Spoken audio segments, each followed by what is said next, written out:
Hello बच्चों।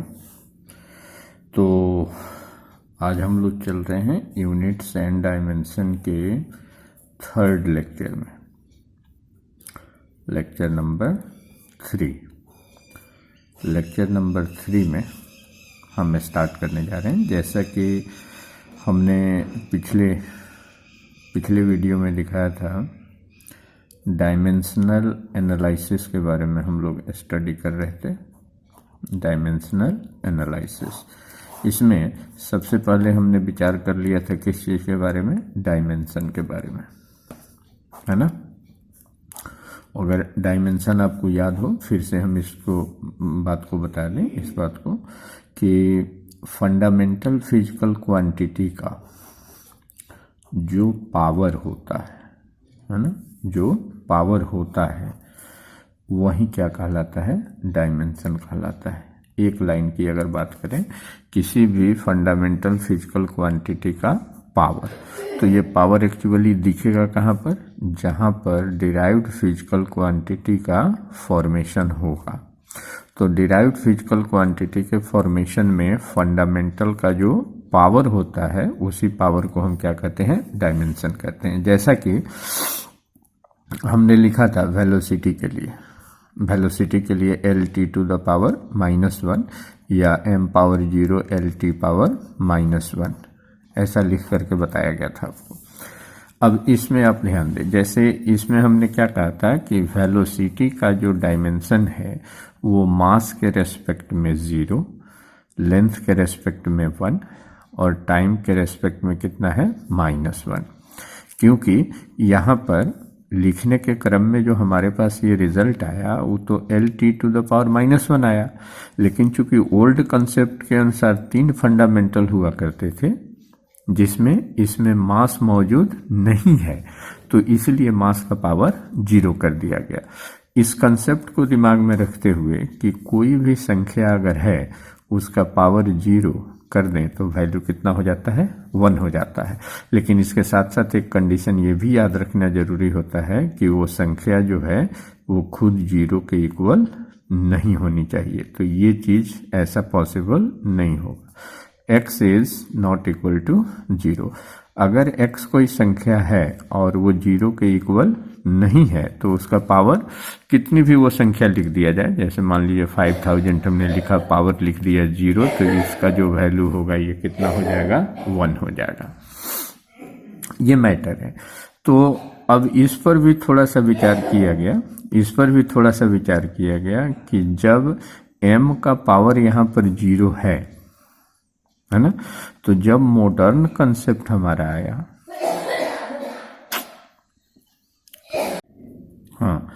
तो जब मॉडर्न कंसेप्ट हमारा आया है ना, तो मॉडर्न कंसेप्ट के अनुसार हमारे पास कितने फंडामेंटल थे, हमारे पास फंडामेंटल थे 7। कितना फंडामेंटल, 7 फंडामेंटल। तो ऐसा सोचा गया कि अगर यहाँ पर मास मौजूद नहीं था और उसका पावर हम 0 लिख सकते थे, तो 7 फंडामेंटल में अगर इसको हम लिखना शुरू करें तो क्यों ना हम लिखें मोल का पावर 0, A का पावर 0, CD का पावर 0, K का पावर 0, M का पावर 0, L⁻⁻1 है कि नहीं। देखो इसको लिख सकते हैं कि नहीं लिख सकते हैं। जब m का पावर 0 1 हो सकता है तो इसका मतलब क्या है, k का पावर भी 0 1 हो गया, ये भी 1 हो गया, ये भी 1 हो गया, ये भी 1 हो गया। मतलब यहाँ से यहाँ तक पूरा टर्म जो हमारा है वो किस चीज़ में कन्वर्ट हो गया, 1 में कन्वर्ट हो गया।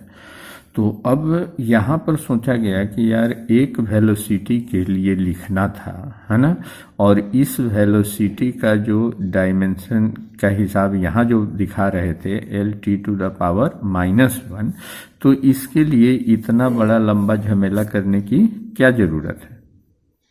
तो इस वजह से आज के डेट में L⁻⁻1 डायरेक्टली लिखा जाता है। हाँ, अब बात यह है कि मान लो कोई ऑब्जेक्टिव क्वेश्चन आपके सामने आया और उस क्वेश्चन में ये चीज़ जो हमने बताया, ये चीज़ उसमें ऑप्शन में है ही नहीं, और इसी चीज़ के बदले ऐसा दिया हुआ है L⁻⁻1 m⁻0 के साथ, तो आपको ये बात समझ में आए, है ना, कि ये जो चीज़ है और ये जो चीज़ है दोनों अलग अलग चीज़ें नहीं है, बल्कि दोनों एक ही चीज़ें हैं।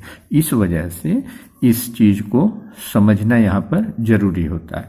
तो इसको भी थोड़ा सा शॉर्ट फॉर्म में ऐसा कर दिया गया कि अब आपको देखें कि अगर वेलोसिटी की बात करें तो वेलोसिटी का डायमेंशन, वेलोसिटी का डायमेंशन इन रेस्पेक्ट ऑफ क्या, in respect of length, in respect of length that is equal to 1, in respect of क्या चाहिए time that is equal to -1, and in respect of सभी का अलग अलग लिखने के बजाय अदर्स लिख करके काम चलाते हैं। तो इसको समझने में कोई परेशानी नहीं होनी चाहिए आपको कि अदर्स का मतलब क्या हुआ, उसमें मास इंक्लूड हो गया है ना, उसमें टेम्परेचर इंक्लूड हो गया, ल्यूमिनस इंटेंसिटी इंक्लूड हो गया, उसमें इलेक्ट्रिक करंट इंक्लूड हो गया और अमाउंट ऑफ सब्सटेंसेस भी। अगर किसी ने पूछ दिया आपको what is the dimension of velocity in respect of the amount of substances, then amount of substances has power 0, so the dimension of velocity in respect of क्या, in respect of amount of substances that is equal to 0। तो सवाल ये है कि अब यहाँ थोड़ा सा ध्यान दें इस बात पर, जैसे यहाँ पर लिखा गया LT to the power -1 किसके लिए, फॉर वेलोसिटी, फॉर वेलोसिटी। तो डायमेंशन का मतलब तो फंडामेंटल का जो पावर था वो हो गया, इसका मतलब ये चीज क्या हो गया, ये जो combined form of dimensional notations है, तो इसका नाम रखा गया डायमेंशनल फॉर्मूला। इसको हम कहते हैं डायमेंशनल फॉर्मूला। दो बातें ध्यान दें, पहले हमने बात करी थी बेटे किस चीज की, पहले हमने बात करी डायमेंशन की, अब हम यहाँ पर बात कर रहे हैं किस चीज का, डायमेंशनल फॉर्मूला का। तो डायमेंशनल फॉर्मूला इसका मतलब क्या हुआ कि जब कभी किसी डिराइव्ड फिजिकल क्वांटिटी का रिप्रेजेंटेशन हो रहा हो तो फंडामेंटल फिजिकल क्वांटिटी का जो डायमेंशनल नोटेशन होगा उसका कंबाइंड फॉर्म किसी भी डिराइव्ड फिजिकल क्वांटिटी का डायमेंशनल फॉर्मूला कहलाएगा। यानी डायमेंशनल फॉर्मूला फिर से सुन लें, क्या हो गया कि combined form of dimensional notations of different physical quantities in the representation of derived physical quantity। Clear. इसी तरीके से अब जितने तरह की फिजिकल क्वांटिटी की चर्चा डिराइव्ड की हमने पहले करी थी आपसे, जैसे एक्सीलेशन हो गया, फोर्स हो गया, वर्क हो गया, एरिया हो गया, वॉल्यूम हो गया, है ना, और पावर हो गया, एनर्जी हो गई, कोई भी चीज़। अब जैसे जैसे आप टॉपिक आगे पढ़ते चलेंगे डिफिनेशन इनका मिलता चलेगा, मेजर्ड वैल्यू आपके सामने आता जाएगा, वहाँ से आप आसानी से डायमेंशनल फार्मूला इसका आप लिख सकते हैं। जैसे मान लो अगर हम फोर्स की ही बात कर लें, एक फोर्स की बात दिखा देते हैं। तो फोर्स के लिए आपको पता है कि मास इंटू क्या लिखना है, एक्सीलेशन, और हम बात करते हैं कहाँ पर, फाइनल स्टेज की। तो फाइनल स्टेज के लिए क्या हो गया, mass into length upon time का स्क्वायर, लेंथ अपॉन टाइम का स्क्वायर। क्लियर, समझ में आ रहा है सबको, mass into length by time square. अब अगर इसका डायमेंशनल फॉर्मूला लिखना हो तो हम क्या लिखेंगे, मास के लिए m हो गया, डायमेंशनल फॉर्मूला शॉर्ट में हमने क्या लिख दिया इसको, df। तो डायमेंशनल फॉर्मूला अगर लिखना है तो यहाँ पे m हो गया, यहाँ पर आपका l हो गया, और ये t टू द पावर 2 हो गया नीचे। तो फाइनल स्टेज में इसको क्या लिखें, mlt पावर -2। तो dimensional formula of force is mlt power -2 and dimension of force in respect of mass is 1 because power of m is 1, in respect of length is also 1 because here power of L is 1, and dimension of force in respect of time that is equal to -2 because power of T is -2। कभी कभी देखा क्या गया कि कई बार competitive exam में कई बार competitive exam में या कोई भी अगर आप बुक्स पढ़ रहे हैं तो वहाँ पर ये डायमेंशनल फार्मूला नहीं लिखा हुआ है, सीधा लिखा हुआ है कि डायमेंशन ऑफ, मान लीजिए एक्सीलरेशन, डायमेंशन ऑफ एक्सीलरेशन, और ऑप्शन में आपको दे दिया LT पावर -2, बी में दे दिया L पावर -1 T पावर -2, सी में दे दिया M power 0 L T power -1, और डी ऑप्शन में मान लीजिए आपको दे दिया इस तरीके से कि L T पावर -1, कुछ भी ऐसा दिया हुआ है। तो अब अगर इसमें आप विचार करें तो डायमेंशनल फार्मूला ऑफ एक्सीलरेशन, अब जितनी हम बातें ऊपर कर रहे थे कि डायमेंशन का मतलब पावर होता है, तो इसमें तो क्वेश्चन ही उसने अलग ढंग से पूछ दिया कि डायमेंशन ऑफ एक्सीलरेशन। तो डायमेंशन ऑफ एक्सीलरेशन ये क्वेश्चन ही अपने आप में क्या है, अधूरा है। In respect of which, dimension of acceleration in respect of which, in respect of either length और टाइम और मास और other any physical quantity, any physical quantity. तो किसके रेस्पेक्ट में आखिर पूछा जा रहा है, लेकिन चूंकि क्वेश्चन आया हुआ है, हम देख पा रहे हैं, तो उसमें हमें नजर आता है कि dimensional formula of acceleration that is LT power -2। तो हम इसका आंसर ये करके आ जाएंगे। आप इसका आंसर कर सकते हैं ये चीज।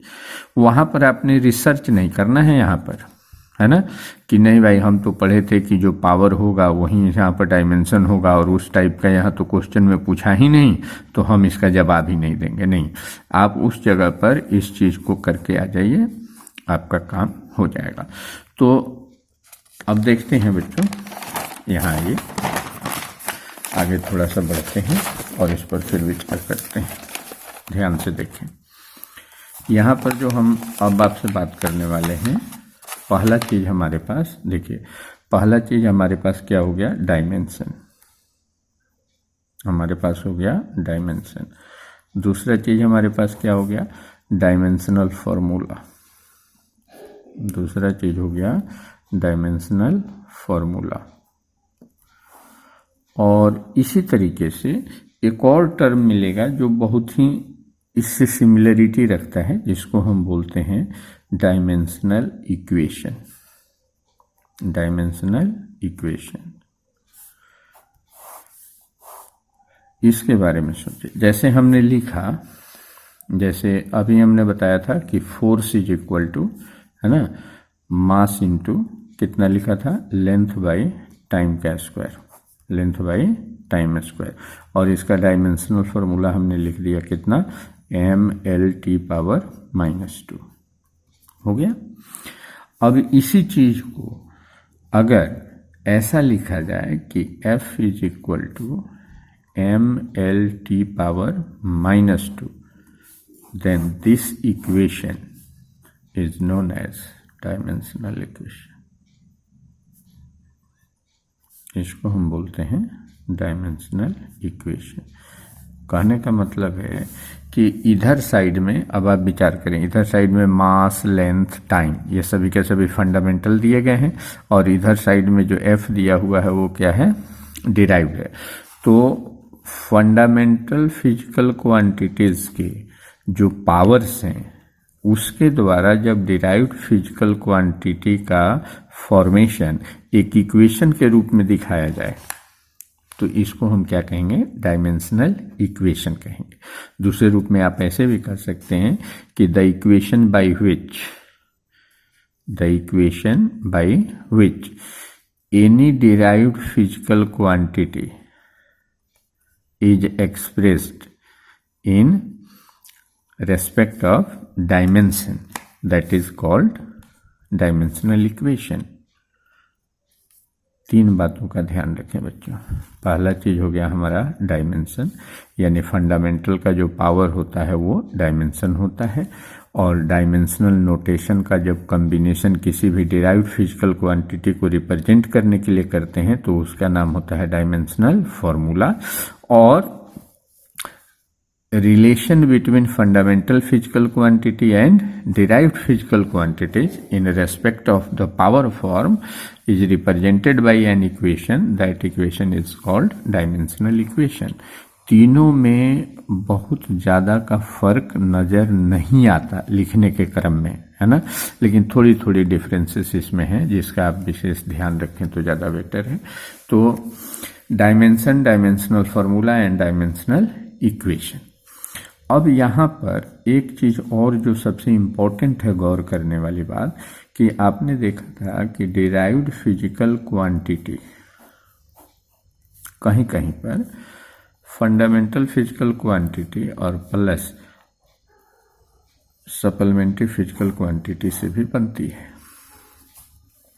लेकिन यहाँ पर जो डिफिनेशन दिया गया उसमें क्लियर कट ये बात बताई गई है कि केवल और केवल फंडामेंटल फिजिकल क्वांटिटी इस्तेमाल में लाए जाते हैं. इसका मतलब ये हुआ कि जो सप्लीमेंट्री फिजिकल क्वांटिटीज़ हैं उनका कोई भी डायमेंशन नहीं होता.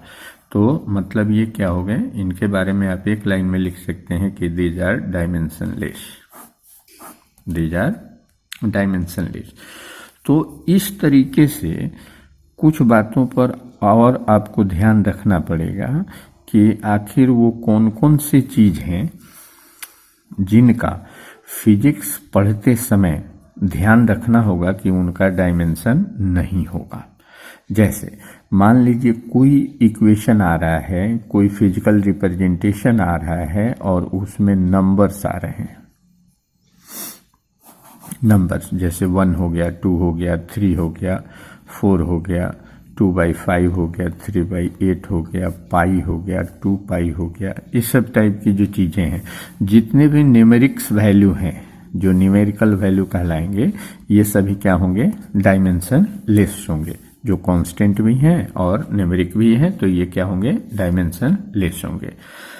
पहला चीज़ याद हुआ, सप्लीमेंट्री फिजिकल क्वांटिटी जहाँ कहीं भी रहेगी वो क्या होगी, डायमेंशन लेस होगी. जितने भी नंबर्स होंगे वो डायमेंशन लेस होंगे. अब अगर आप एंगल की बात करें तो एंगल आपने देखा, एंगल इक्वल टू क्या होता है, आर्क बाई रेडियस. याद होगा आपको, आर्क बाई रेडियस. यानी थीटा इक्वल टू हमने कितना लिखा था, L/R. और अगर ये L है जो आर्क को रिप्रेजेंट कर रहा है, तो आर्क का मतलब क्या है बच्चों, आर्क का मतलब है टाइप ऑफ लेंथ. और रेडियस की अगर बात करो तो रेडियस भी क्या है, टाइप ऑफ लेंथ. इसको इस तरीके से समझें.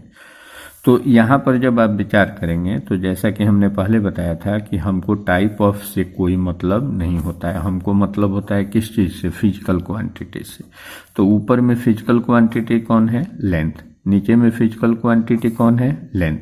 इसका मतलब है कि L/L यानी वैल्यू हो गया कितना, 1, और 1 is a number, so it will be dimensionless. ऐसे भी समझ सकते हैं और उस तरीके से भी आप याद रख सकते हैं कि सप्लीमेंट्री फिजिकल क्वांटिटी जो होती है वो क्या होती है, डायमेंशन लेस होती है.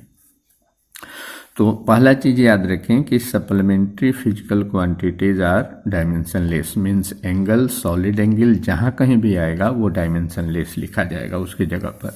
दूसरा, जितने भी नंबर्स हैं, है ना, नंबर्स को क्या कहेंगे, डायमेंशन लेस कहेंगे. अब जैसे हमने यहाँ पे एंगल ले लिया, तो एंगल में जब हम आगे ट्रिगोनोमेट्रिकल फंक्शन पढ़ेंगे जैसे sine theta, cos theta, tan theta, किसी भी इक्वेशन में कहीं पर भी ये बात आ जाए तो थीटा क्या है, एंगल है, और एंगल क्या है, सप्लीमेंट्री फिजिकल क्वांटिटी, और ये डायमेंशन लेस होते हैं.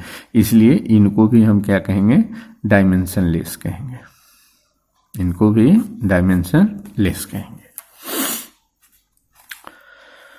दूसरी बात, अब यहाँ पर जरा ध्यान से देखें. जैसे एंगल जो है, एंगल के बारे में अभी हमने देखा कि ऊपर में आ रहा है क्या चीज़, लेंथ, और नीचे में भी क्या आ रहा है, लेंथ. तो ये एक ही तरह के फिजिकल क्वांटिटी के रेशियो हो गया एंगल. कैसे, जो आर्क है वो टाइप ऑफ लेंथ हो गया और रेडियस हो गया, तो रेडियस भी क्या हो गया, टाइप ऑफ लेंथ हो गया. तो अब यहाँ पर जो तीसरी या चौथी बात जो भी याद करने वाली है वो क्या है कि अगर कोई फिजिकल क्वांटिटी दो सिमिलर फिजिकल क्वांटिटी के रेशियो से रिप्रेजेंट की जाती हो तो ये डायमेंशनलेस होती है। याद करें बच्चों, कैसे याद रखना है आपको कि कोई भी एक फिजिकल क्वांटिटी जो किसी अन्य दो सिमिलर फिजिकल क्वांटिटीज के रेशियो से रिप्रेजेंट की जाती है तो ये फिजिकल क्वांटिटी डायमेंशनलेस होती है। जैसे मान लीजिए स्ट्रेन की बात करें, स्ट्रेन का मतलब क्या है? चेंज इन साइज, आगे आप पढ़ेंगे है ना, change in size by original size. हमने यहाँ पर लिख दिया कि ये डेफिनेशन होता है कि the ratio of change in size of any object and the original size of that object represents the strain. तो यहाँ पर आपने देखा कि ऊपर में ये चेंज इन हो गया और नीचे में ये ओरिजिनल हो गया। तो यहाँ ओरिजिनल रहे या डुप्लीकेट रहे उससे हमको कोई मतलब नहीं है, चेंज इन से भी कोई मतलब नहीं है। हमारा मतलब यहाँ पर किस चीज़ से है? साइज से है। हमारा मतलब किस चीज़ से है? साइज से। ऊपर में साइज में कुछ भी लिखा हुआ रहे, लेंथ लिखा हुआ रहे, वॉल्यूम लिखा हुआ रहे, एरिया लिखा हुआ रहे, है ना, तो वो साइज हमने उसको कर दिया एक तरीके से। तो ऊपर में और नीचे में दोनों में सिमिलर टाइप की फिजिकल क्वांटिटीज हैं और उससे रिप्रेजेंट हो रहा है कौन? स्ट्रेन। इसलिए स्ट्रेन जो होगा वो डायमेंशनलेस होगा। स्ट्रेन जो होगा वो डायमेंशनलेस होगा। तो क्लियर हो गया बच्चों? आपको क्या याद रखना है कि कोई दो फिजिकल क्वांटिटी हो जिसका नेचर सेम हो और इस दोनों के रेशियो से अगर तीसरी कोई फिजिकल क्वांटिटी रिप्रेजेंट हो रही हो तो ये तीसरी फिजिकल क्वांटिटी निश्चित तौर पर क्या होती है? डायमेंशनलेस होती है। अब यहां से एक बात और सामने आई आपके, यहाँ पर जो आपको याद कराना हम चाह रहे हैं वो ध्यान से देखें क्या बातें हैं। अब एंगल जो है ये डायमेंशनलेस हो गया। एंगल क्या हो गया? डायमेंशनलेस। लेकिन इसकी यूनिट रेडियन होती है ना। और यहाँ पर जो स्ट्रेन है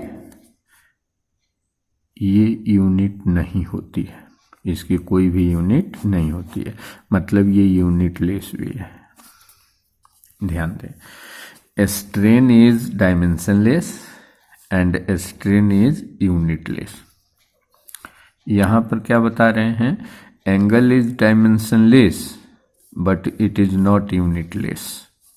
इसके पास यूनिट है। तो एक बात यहाँ से निकल करके जो सामने आएगी बच्चों वो ये आएगी कि देखो ये डायमेंशनलेस, ये डायमेंशनलेस, बट ये यूनिटलेस और ये not unitless.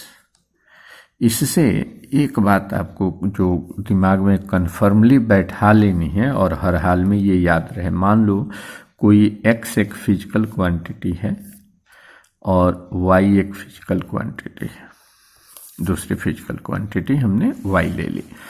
x is physical quantity और इसके लिए डायमेंशनलेस लिखा हुआ है, डायमेंशनलेस। और यहाँ पर लिखा हुआ है y इज यूनिटलेस।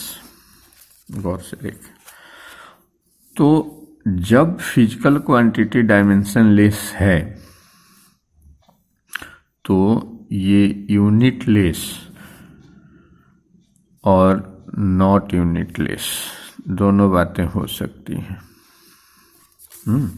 इसको ऐसे भी कह सकते हैं, मे और मे नॉट बी यूनिटलेस, मे और may not B unitless, but the physical quantity which is unitless, इसको लिखेंगे मस्ट बी डायमेंशनलेस। ये छोटी छोटी बातें बच्चों बहुत काम की चीज़ होती हैं, इनको याद रखने से ऑब्जेक्टिव क्वेश्चन बनाने में आसानी होती है। इसको आप गौर करके देख लें। यहाँ देखिए, ये फिजिकल क्वांटिटी जो स्ट्रेन है वो यूनिटलेस है और डायमेंशनलेस भी है, लेकिन यहाँ पर डायमेंशनलेस है तो यूनिट है ना। क्या मतलब हुआ? इन दोनों को देखने से क्या मतलब साबित हुआ? वो यही चीज बताना हम चाह रहे थे कि ये फिजिकल क्वांटिटी डायमेंशनलेस है, डायमेंशनलेस है, ये यूनिट लेस है लेकिन ये यूनिट लेस नहीं है। इसका मतलब क्या हुआ कि जो फिजिकल क्वांटिटी, जिस फिजिकल क्वांटिटी के लिए लिखा जाएगा कहीं पर भी कि वो डायमेंशन लेस है, तो वो यूनिट लेस हो भी सकती है और नहीं भी हो सकती है। क्योंकि यहाँ तो आपको दिखाया हमने, लेकिन ये तो अननोन फिजिकल क्वांटिटी है।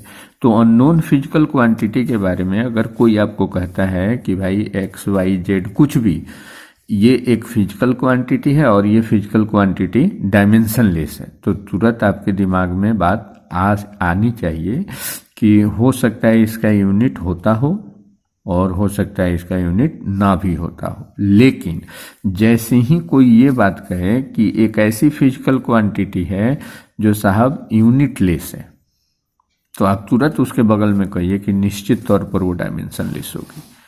कि जो यूनिट लेस हो सकता है वो निश्चित तौर पर क्या होगा, डायमेंशन लेस होगा। लेकिन हमें पता है कि जो डायमेंशन लेस होगा वो यूनिट लेस हो भी सकता है और नहीं भी हो सकता है। तो ये 4-5 बातें आपको ध्यान में रखनी है। और इसके साथ साथ एक और बात, अब देखो, जैसे हमने लिखा डायमेंशन लेस, तो डायमेंशन लेस का मतलब क्या हुआ, पावर 0। पावर क्या हो गया, पावर इज 0।